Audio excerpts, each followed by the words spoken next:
after Thursday, you didn't let me get a word in edgewise after that choke in Vancouver that you didn't want us to go to the game. But now you want me to talk, and now I can't come up with what to say. I know. Sometimes win or lose, this team goes to leave us speechless. Before you fly off the handle, Johnny, take a deep breath. Ha, ha, ha, ha, ha. Does someone somewhere have a voodoo doll collection of this roster? As always, not helping. I guess the season's over. So, sit down silence. That was the plan. Why does it say placed on waivers? Nothing said. I have to talk about dumb moves and a pet's front office. What the hell did I just watch? Do I really need to be here for this at this point? I'm not having flashbacks to Game 4 against the Canucks last spring. At this point, Johnny, you can just splice together old intros. Cutie intro. Redemption take you home. Preds lose 3-1 to the Edmonton Oilers Sunday night inside Rogers Place in Edmonton, Alberta. Oh, look, what else is new? The Preds lose another game to the Oilers. The Preds are now 1-16-3 in their last 20 games to the Edmonton Oilers. In a game where Connor McDavid gets 3 points and the Preds can only muster 1 goal. Yes, I know. Way back when, a decade ago, the Preds owned the Oilers with the help of Pekka Rinne. And since just before COVID up until now, Leon Draisaitl and Connor McDavid have been owning the Preds. Just be sure, Oilers fans, if you're watching this, and to cheer up Preds fans who are watching this as well, the pendulum swung to the Oilers, and eventually it's going to swing back to the Predators. Preds were looking to make up for that choke job, if you can call it that, Thursday in Vancouver. Coach Andrew Brunette electing to put Justus Annunen in net for this game and reunite Ryan O'Reilly and Luke Evangelista on a line together. Early in this game, it's the speed and the skill of the Oilers running, whatever you want to call it, around the Preds. 40 seconds in, Leon Draisaitl sends in Kapanen on Justus Annunen, and the shot goes wide. Preds off to a rough start, letting the Oilers dictate play. Connor McDavid draws a holding call on Nick Perbix, and it nearly takes 90 seconds of the power play, but the Oilers convert. Connor McDavid sets up the Preds killer, Leon Draisaitl, who beats Annunen, and the Oilers are up early, 1-0. 66 games and counting. I sound like a broken record where the Preds don't have a shutout to show for any of their work this year. Still one of 5 teams in the NHL who haven't recorded a shutout. 5 minutes into the game, words are exchanged. Vasily Podkolzin and Nick Hague drop the gloves to have a tussle, and I would give the slight edge to Nick Hague on that one. Also out of that circus, Kasperi Kapanen takes exception to Ozzy Westblatt's collision with Leon Draisaitl. It wasn't vicious, despite the fact of what Bob Stauffer may have said. I didn't see it live, but I heard about it on X. Said on the Oilers broadcast during the first intermission, innocent collision that Leon Draisaitl would eventually have to go off for, would come back for the rest of the first period. I didn't know if he skated, but he stayed on the Oilers bench. But unfortunately, he would eventually leave. He would be the scourge of the Oilers throughout the rest of this game. But to everybody I saw, even Jack Michaels and Louis DeBrusque on the Oilers broadcast, they didn't think it was malicious or anything, so Bob Stauffer needs to calm down. The Preds would finish off the period with 2 more power play chances, not scoring on either of them, going 0 for 4 for the entire game. First period would conclude. I guess the Preds can consider themselves lucky to only be down 1-0 to this usually lethal Oilers team, being outshot 11-7 after 20 minutes. To start the second period, yes, it is made official that Leon Draisaitl, who tried to skate and see if he could play the rest of the game, would not be back. You don't wish that upon your own team, of course, but much less your opponent, because you want to see a good hockey game and you want to beat the best. So hopefully Leon will be okay. But as for this game, not having Leon in the game for the rest of it, You can't find a better situation for the Preds, much less if Connor McDavid left injured, which I don't want. You can't find a better situation for the Preds to try and come back. Same start to the second period that the Preds endured in the first. Bad pinch, and off to the races on a 2-on-1 is Connor McDavid and Matt Savoy, with only Ryan Ufko back, and Connor McDavid is able to feed Matt Savoy, who then one-times it on the setup past Annunen to give the Oilers a 2-0 lead. And you know, the more and more I watch the Preds play the Oilers, and I see the Oilers beat the Preds consistently, and number 97 or number 29 of the Oilers score goals against the Preds, but specifically in this situation, number 97, oh, how I love to have a Preds player with the speed, the consistent speed, that this guy can just turn on the afterburners.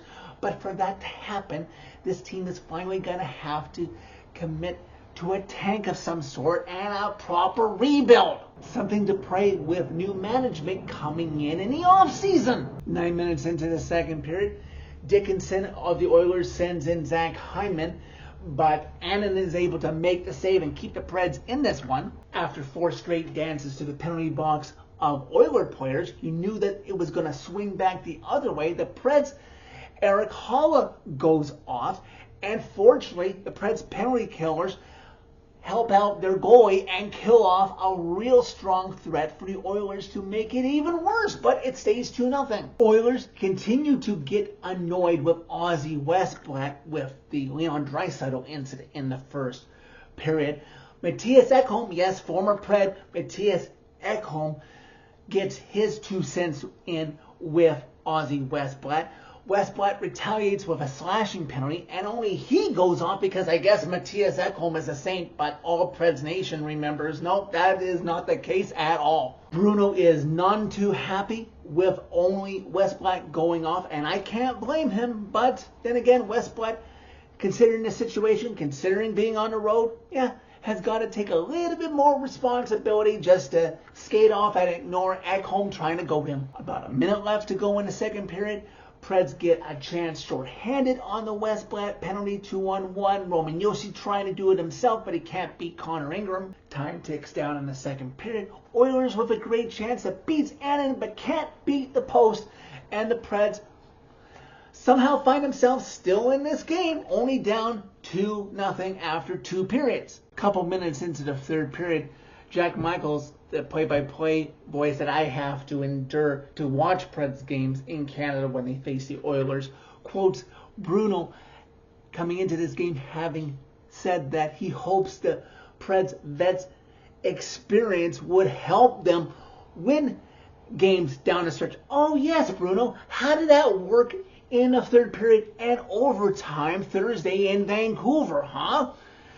If these vets can't buck up here soon and the playoffs officially become out of reach, please play them less and play the kids so we know what we have to work with into next season, even if that means your successor is handling them and not you. 5 minutes into the third period, it's not the Oilers who strike here. It's finally the Preds. Nick Hague sets up Fedor Svechkov. Yes, Svech finally happens for only the 3rd time this year. He beats Connor Ingram, and the Preds are somehow back in this, now only down 1 goal, down 2-1. A minute and a half after Svechkov cut it to 2-1, no, they have to deal with Steven Stamkos taking an offensive zone penalty 200 feet away from his own net, having to waste 2 minutes killing off a penalty, which they do. I applaud them for that, but they could have used that 2 minutes to much more to their advantage of setting up to try and get the tying goal. To his credit, after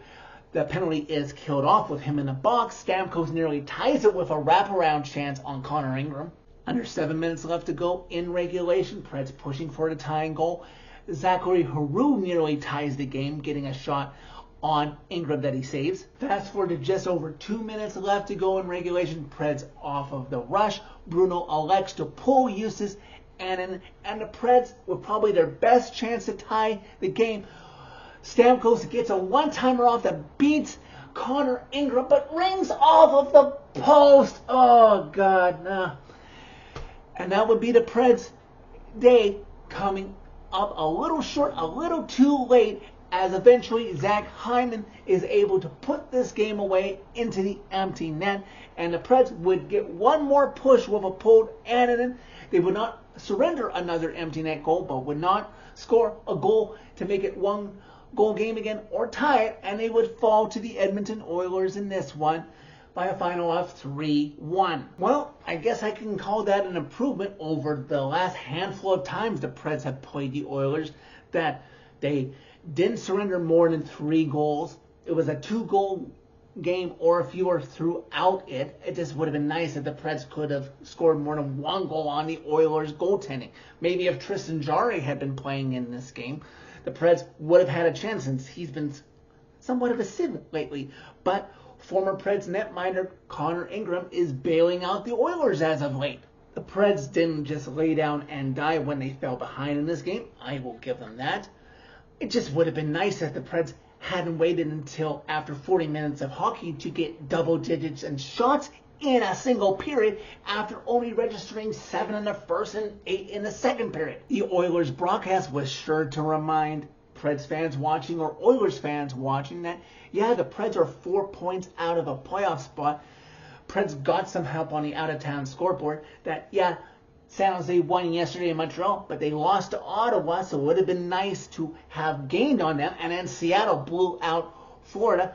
But coming up here with 6 of the Preds' 16 games left, the Preds still have 3 games against San Jose. They have 2 games against LA, and then 1 more game this Thursday against Seattle. So I guess you can't officially call them out of wildcard spot number 2, but I'm running out of breath to feel any sort of optimism. The Preds also have a resurgent Winnipeg team breathing down their neck that they'll have to face off against in Winnipeg on Tuesday. So after Tuesday night, either the Preds will come a little bit closer to that special barn wildcard spot number 2, or on the bright side of a loss, the Preds will climb from the 7th best NHL draft lottery odds and overtake Winnipeg for the 6th best lottery odds to draft a certain Gavin McKenna. Bookmark